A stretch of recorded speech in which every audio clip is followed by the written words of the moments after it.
Today's reading, The Quantum Mind by Diane Collins. Do you quantum think? The news story is we have come to a place of leap for all of humanity, a grand quantum leap in consciousness to a higher state of being of such scale as we have never witnessed or known. We are in a time of unprecedented evolution when what must evolve in human consciousness itself, our own mind and awareness. The irony of an evolution in consciousness is that it must be chosen consciously. You have the opportunity here and now to evolve your own self by creating the intent, by continuously welcoming the surprises of your own unfolding, and by noticing and enjoying the lessons you are here to learn. So if you can just take this into that inner silence for a few moments of contemplation.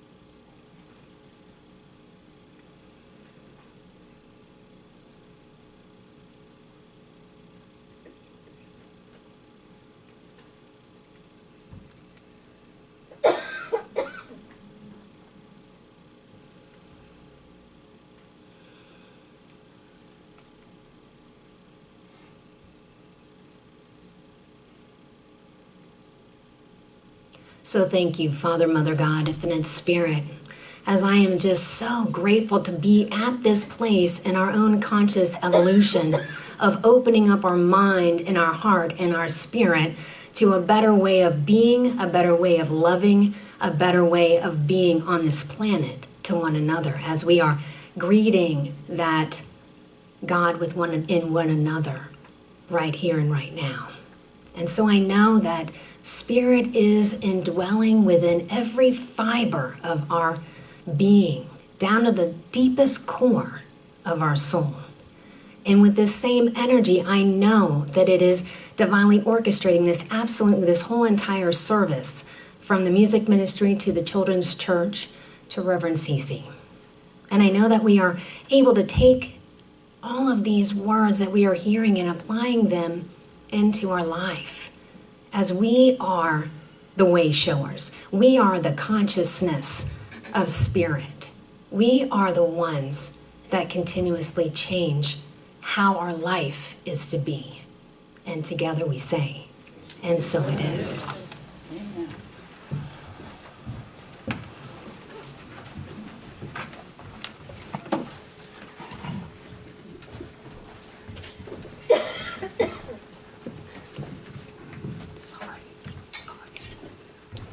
I forgot to give her the microphone for the reading. I'm sorry about that. They moved it and my routine was busted. Which is one of the things I want to talk about today, this routine thing. But first, the Dalai Lama said that the very purpose of our lives is to pursue happiness. He said, from the moment of birth, every human being wants happiness and does not want suffering. Neither social conditioning nor education nor ideology affects this. From the very core of our being, we simply desire contentment. And I think, as a rule, this group of people is happier than the average group of people I'm around. Someone called us the Church of the Really Nice, Really Happy People. I say yes to that. I say yes to that. But most of us still have things that stand in the way of our contentment and our general happiness. We seem to have difficulty being happy. We spend a lot of our time worrying about money or relationships or being afraid of the future or resenting other people or feeling like we're not enough. Thich Nhat Hanh has a brilliant line. He said, there is no path to happiness. There is no way to happiness. Happiness is the way. And I thought a lot about that and realized that that means we have to approach life in such a way that we're walking the path of happiness. The thoughts that we think and the actions that we take are the path to happiness. Right there. There's 3 right up front. We promise we won't look at you if you decide to take those chairs.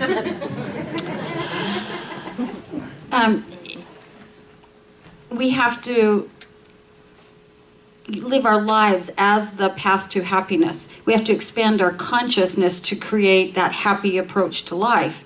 And that's what the reading is about. Evolving our worldview to the point where our default outlook is one of joy and peace and beauty, rather than one of limitation and suffering and dis-ease. Thich Nhat Hanh has another brilliant line. He has many, but he said, "Don't wait until you have no more suffering to allow yourself to be happy." I love that. We have to allow ourselves to be happy. We have to, this idea of allowing has come up a lot lately, because it is one of the ways that we get ready for that giant quantum leap that the reading was all about, I think. I talked about cultivating the ability to allow after becoming aware. And those two things together give us the ability to grant space to possibilities that we haven't yet thought about, that we might not immediately perceive, that we don't know how to make happen. See, we think we have to know how to do it before we can allow it. It's sort of like we have to get happy. We have to end all suffering before we can allow ourselves to be happy. And Thich Nhat Hanh says, no, let yourself be happy where you are. You don't have to wait for all the suffering. You don't have to know how to do it to allow for the possibility to exist. When we allow for things that we don't know how to make happen, that something larger that you might call God, or you might call divine intelligence, or you might call the quantum field, or whatever it is that you call it, we allow that to enter into the transaction, and that larger power knows how to do things that we don't know how to do. We allow the infinite possibility of this thing called life to show up through us newly, in new ways of being and new ways of doing and thinking and interacting. The whole point of this whole series in January is to invite us to tell a new story about ourselves. A story of interbeing rather than aloneness. A story of awareness rather than what one of my favorite authors, Anne Lamott, calls thinky thoughts. We become aware, we live in awareness rather than at the mercy of our thinky thoughts.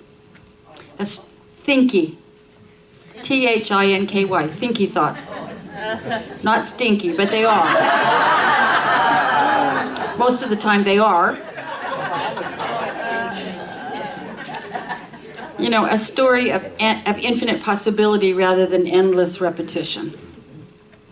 And from today's reading, the irony of an evolution in consciousness is that it must be chosen consciously.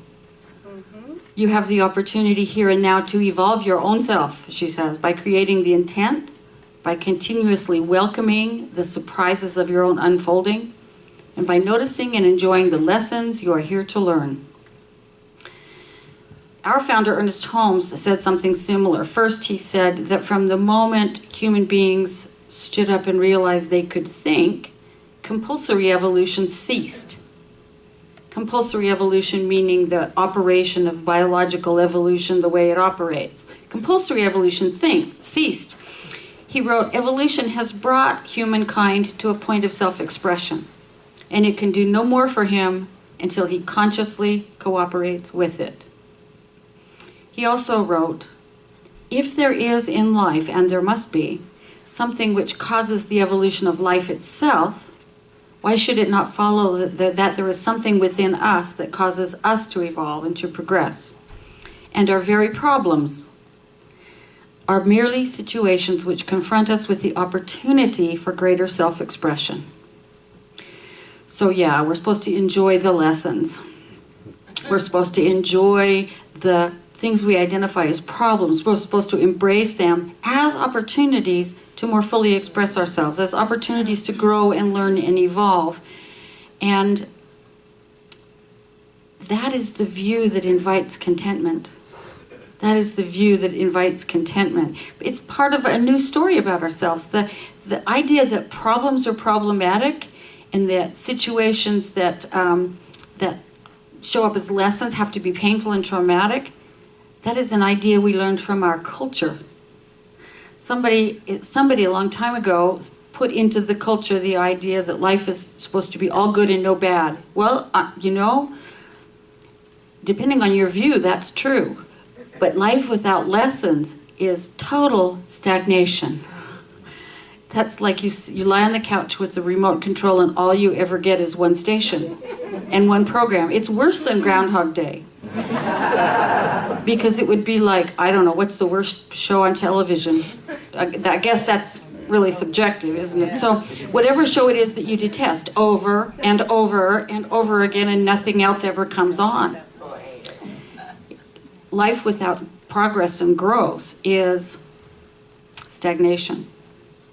So this whole idea that problems are problematic, I think, wasn't created by our parents and grandparents and teachers and religious leaders to make us suffer. It wasn't done maliciously. I think it's an artifact of compulsory evolution.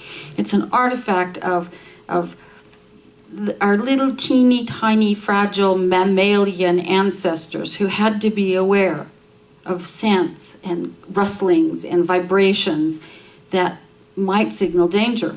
And we inherited that part of the brain. It's still there. And so it's created what the scientists call a negativity bias. The negativity bias creates in us very interesting things that the scientists call least action pathways. It is what it sounds like. That is where the energy goes because it's gone there before. And so when we aren't consciously thinking, everything goes down our least action pathways. No conscious awareness involved. We simply respond to a stimulus in the same old way. One of our predominant least action pathways is what's wrong. When everything's going great, we wait for the other shoe to drop. Maybe this is too good to be true. Murphy's Law. Anything that can go wrong will go wrong. With all of that operating, it's kind of no wonder we have a little anxiety around life, around stressful situations, around changes, around problems. And it's an undercurrent that can just sweep us miles away from where we want to be if we don't maintain conscious awareness that it's going on. Thich Nhat Hanh again. The only way to ease our fear and to be truly happy is to acknowledge our fear and look deeply at its source. Instead of trying to escape from our fear, we can invite it up to our awareness and look at it clearly and deeply. That's a definite part of telling a new story about ourselves. Because the fear turns out to be, for the most part, a least action pathway. That's where most of our fear lives, is in old ways of habitual thinking that we sort of inherited from everyone who's gone before, way back to those little tiny mammals. You know, we still have this fight or flight response that even things like honking horns can induce in us. And we worry about, oh my God, am I about to get hit by a car? Instead of going, somebody's really impatient, aren't they? Maybe it's me. Maybe I should take a breath here. And when we can look at those places where fear lives in us and tell a new story about it, everything changes. If you're afraid of running out of money, look at the source of that fear. At the source of that fear is an old story we tell ourselves about limitation. There's a huge difference between managing your money and recognizing that you're sourced in the infinite and worrying constantly about being broke forever. If you stay over here, you will be broke forever. I can almost guarantee it. But over here lets us realize that our infinite source often deposits money or goodness or abundance to us in ways we don't expect. ways that are not our paycheck or our retirement account or our savings. Different things that we didn't even know were possible. When we tell ourselves just the story that we're sourced in the infinite, we're opening up to all sorts of new ideas and new ways of seeing things and new ways for prosperity to flow to us. And we can keep looking that way at anything in our lives that causes us to be discontent. Just become aware of those least action pathways and tell a new story about them. How do you respond to the opinions and judgments of others? What's your least action pathway there? Often it's, well, I'm going to tell them what I think of them, which of course just escalates things and causes further unhappiness. How do you respond to anger? Where is your own anger? What are your thinky thoughts? I have lots of those. What are your habitual attitudes? What are your preconceived knowings that you bring to your interaction with another person or an institution or, whatever it is, yourself? What preconceived knowledge about yourself do you bring to your everyday life? What are your thinking habits? Agitation, worrying, complaining, being stressed out, criticizing, irritation. All of those places can form least action pathways in our minds because we saw them a lot when we were kids. We see them a lot in our public discourse, in the media. Once we become aware, then the next question is, what is my intent here? What is my intent? I don't know about you, but my intent is to remember who I really am. To remember who I really am, to remember that I am embodied spirit, a living, moving, breathing idea in the mind of God, by whatever term you want to call it. My intent is to shift on a moment-by-moment basis out of habit thinking into possibility. My intent is to increase the size of the field of possibility that I think from. To be true to who I am, infinite spirit in human form. Because if we just remember what our intent is, that opens us up to allow the shift to happen. When we try to make the shift happen, we're back in a least action pathway. When we decide there's something wrong with being in a least action pathway, we're in a least action pathway. So we can take a couple of minutes and giggle about that and then breathe. Breathe. Just allow ourselves to look at our old way of thinking and allow ourselves room to think beyond it.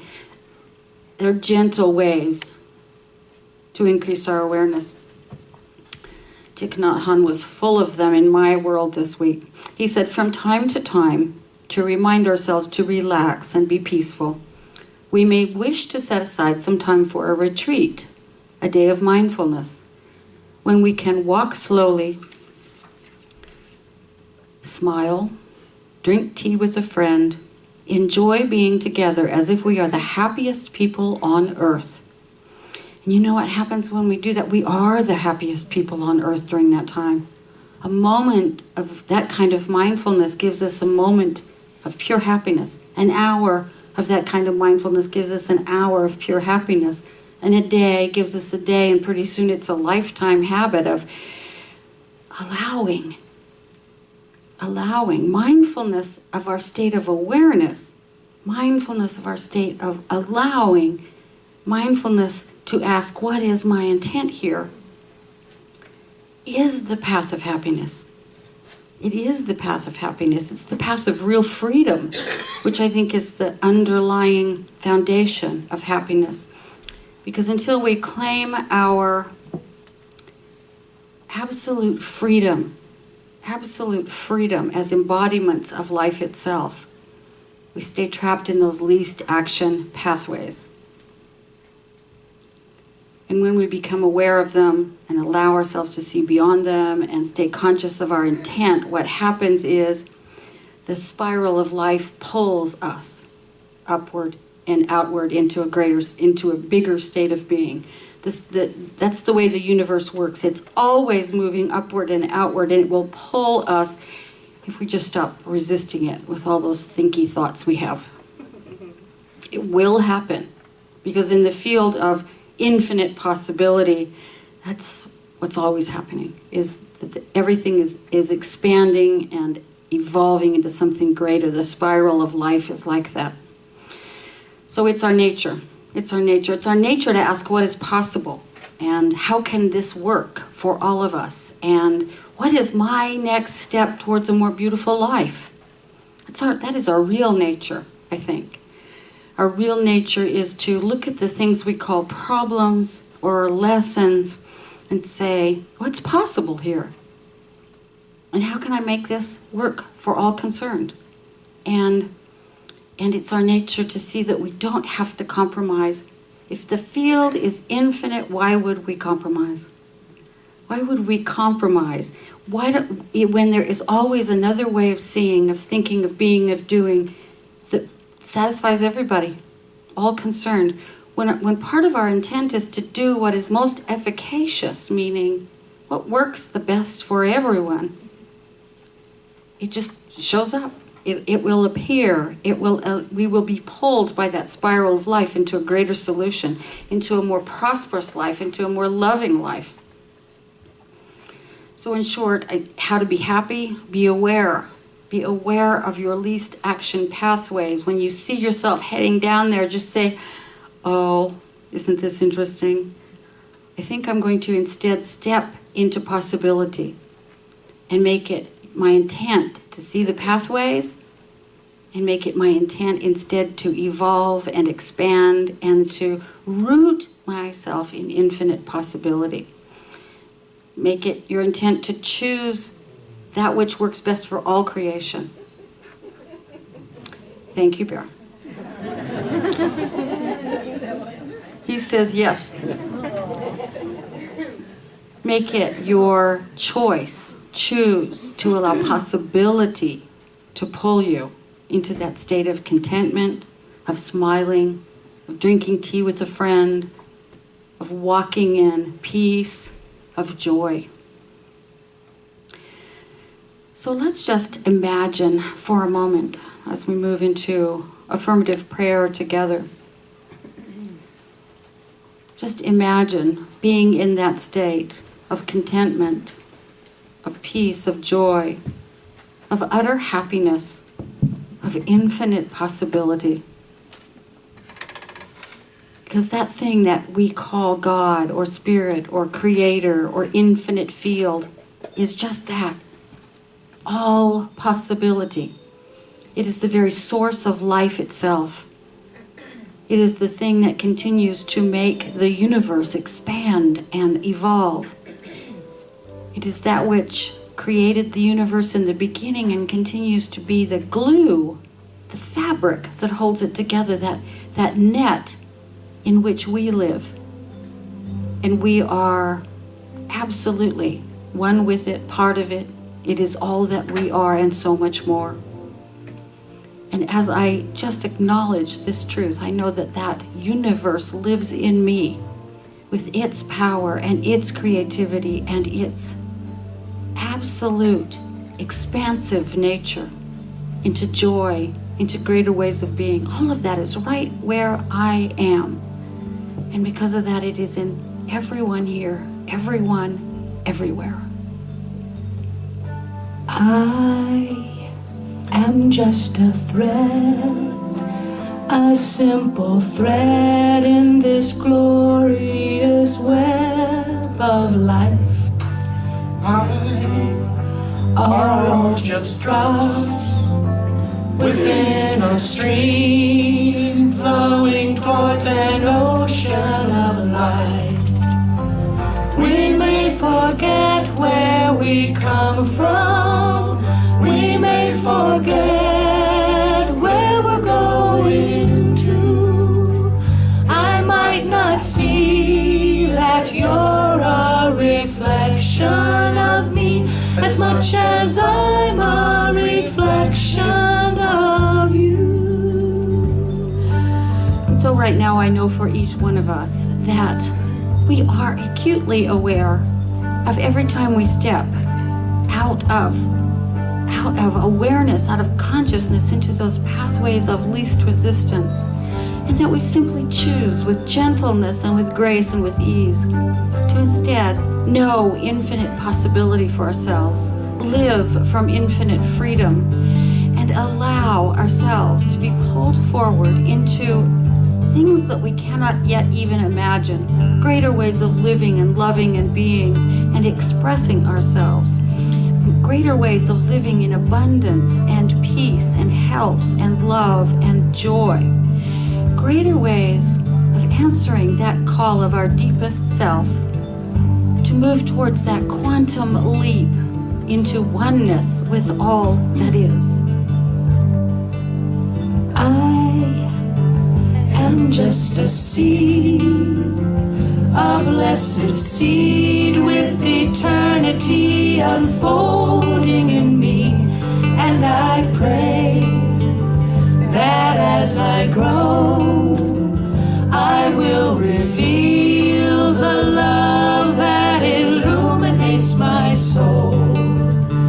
When I remember where we come from, when I remember where I'm going to, then I will see that you're a reflection of me as much as I'm a reflection of you.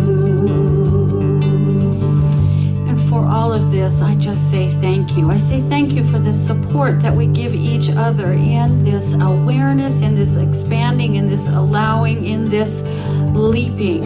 I give thanks for each person here and for this, the soul of this community, as it too is a divine idea in the mind of God that is expressing itself in more and more wonderful ways.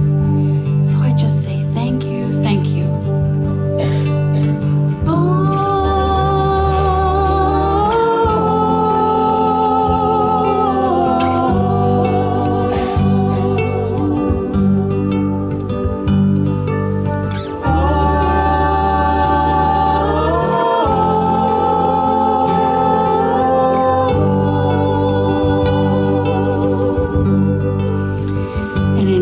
Gratitude and in awareness of the blessing that is here right now, I just allow these words to fall into the law of the infinite spirit, the one that always says yes, the universe that is always supporting us, knowing that they are already so.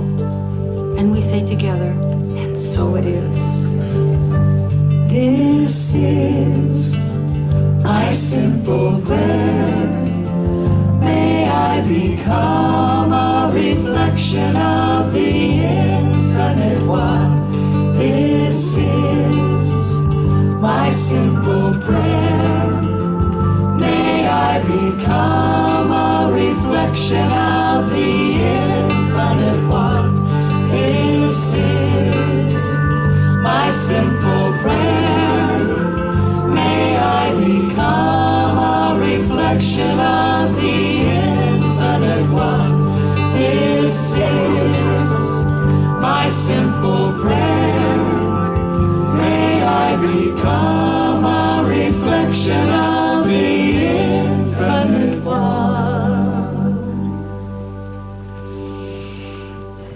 Ooh, amen.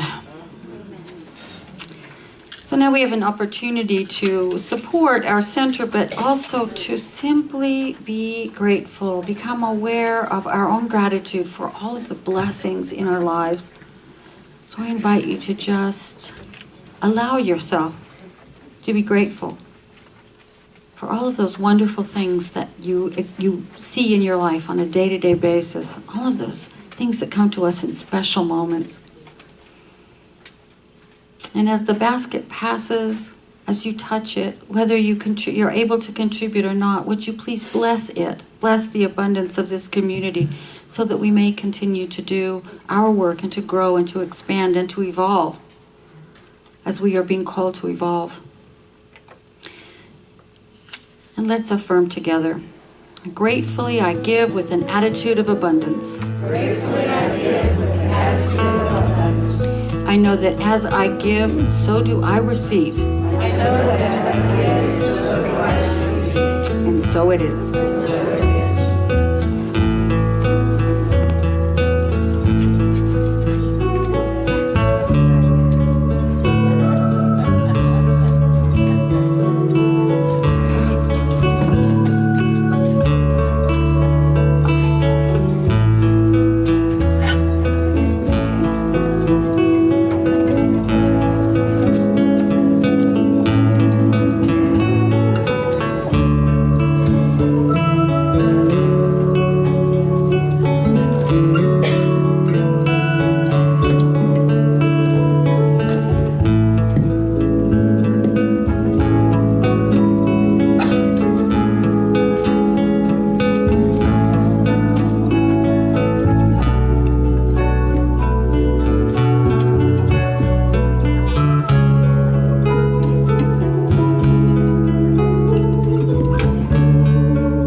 A couple of quick announcements. First of all, we have new members and new officers in our core council. Mike Reynolds is our new chair. Yay, boy! Denise Klein. Are you here, Denise? She's counting close. Denise Klein is our new vice chair, and Kelly O'Keefe is our new secretary. The rest of the core council is Ann Calkins, Henrietta Chanduramani, who is also new, Maggie Pierce, our new member, Scott Boggs, and me. So we go from great leadership to great leadership. I am so excited.